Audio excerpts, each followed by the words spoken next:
आज हम आपको एक ऐसी कहानी के बारे में बताने जा रहे हैं, आपने ऐसी कहानी कभी ना सुनी होगी। गहरे जंगल के बीच एक शांत और पवित्र स्थान पर गुरु वसुदेव का आश्रम था। आश्रम सिर्फ शिक्षा का केंद्र नहीं था, बल्कि आत्मसंयम, मन की शुद्धता और सत्य की खोज का स्थल भी था।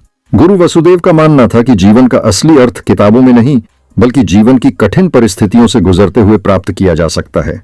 गुरु के शिष्यों में से नरेश सबसे प्रतिभाशाली और उत्साही था। वह निडर था, सत्यवादी था और किसी भी कार्य को पूर्णता तक पहुंचाने की दृढ़ इच्छा रखता था। लेकिन उसमें एक कमजोरी थी, उसका क्रोध और अहंकार। वह छोटी छोटी बातों पर अपना संयम खो देता और गुस्से में आकर गलत निर्णय ले लेता। गुरु वसुदेव यह जानते थे कि नरेश का यह स्वभाव उसके भविष्य के लिए हानिकारक हो सकता है। एक दिन गुरु ने नरेश को अपने पास बुलाया। नरेश, गुरु बोले, तुमने आश्रम में जो ज्ञान और शिक्षा प्राप्त की है वह तुम्हें योग्य बनाती है, लेकिन सच्चा ज्ञान तभी प्राप्त होता है जब मनुष्य जीवन की कठिन परिस्थितियों में अपने आप पर नियंत्रण रखना सीख ले। तुम्हारी अंतिम परीक्षा अब तुम्हारे सामने है। नरेश ने जिज्ञासु भाव से पूछा, गुरुदेव, मुझे क्या करना होगा? गुरु वसुदेव मुस्कुराए, तुम्हें इस जंगल के दूसरी ओर स्थित नदी पर जाना होगा और वहाँ 3 दिन तक ध्यान लगाना होगा, परंतु ध्यान रहे, रास्ते में तुम्हारे धैर्य, करुणा और संयम की परीक्षा होगी। यह यात्रा केवल भौतिक नहीं बल्कि आत्मिक परीक्षा होगी। नरेश ने गुरु की आज्ञा सिर झुकाकर स्वीकार की। अगले दिन सूरज की पहली किरण के साथ नरेश ने आश्रम छोड़ दिया। वह रसांदा व अपने साथ केवल एक पोटली और पानी का छोटा पात्र लेकर निकला।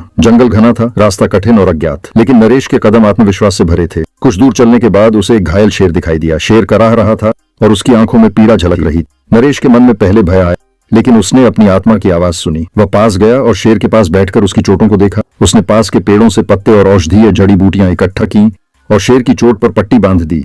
शेर ने नरेश की ओर कृतज्ञता भरी आंखों से देखा। यह तो मेरी यात्रा की शुरुआत है, नरेश ने सोचा। अगर मैं यहां रुका तो समय पर नदी तक नहीं पहुंच पाऊंगा, लेकिन करुणा और सेवा का मार्ग ही धर्म का मार्ग है। शेर को सहायता देकर नरेश आगे बढ़ा। जंगल में कुछ और दूर चलने पर नरेश ने देखा कि एक बूढ़ा व्यक्ति झुर्रियों से भरा चेहरा और थकी हुई आंखें लिए पानी के लिए तड़प रहा था। वह जमीन पर गिरा हुआ था और बार बार कह रहा था, पानी, पानी। नरेश के पास केवल एक छोटा सा पात्र था जिसमें नदी तक पहुंचने के लिए पानी बचाकर रखना आवश्यक था। उसने सोचा, अगर मैंने अपना सारा पानी दे दिया तो मैं खुद प्यास से मर जाऊंगा। लेकिन क्या एक जीव की सहायता से मुंह मोड़ना मेरे धर्म का हिस्सा है? कुछ क्षण सोचने के बाद नरेश ने वह पानी बूढ़े व्यक्ति को पिला दिया। बूढ़े ने राहत की सांस ली और नरेश को आशीर्वाद दिया। जब नरेश नदी के पास पहुंचा तो उसका शरीर थकान और भूख से कमजोर पड़ चुका था। उसने नदी के पास एक पेड़ के नीचे बैठकर ध्यान लगाने का प्रयास किया, परंतु तभी एक अद्वितीय सुंदरता वाली स्त्री वहां आई। उसका रूप ऐसा था कि कोई भी उसे देखकर मोहित हो सकता था। उसकी चाल में आकर्षण और उसके शब्दों में मिठास थी। स्त्री ने नरेश से कहा, तुम इतने बलशाली और योग्य हो, मैं तुम्हारे जैसे व्यक्ति के साथ रहना चाहती हूं। मेरे साथ चलो, मैं तुम्हें सुख सुविधा का जीवन दूंगी। नरेश का मन क्षण भर के लिए विचलित हुआ, पर उसने गुरु की बातें याद की। सच्चा ज्ञान वही है जो विकारों पर विजय दिलाए।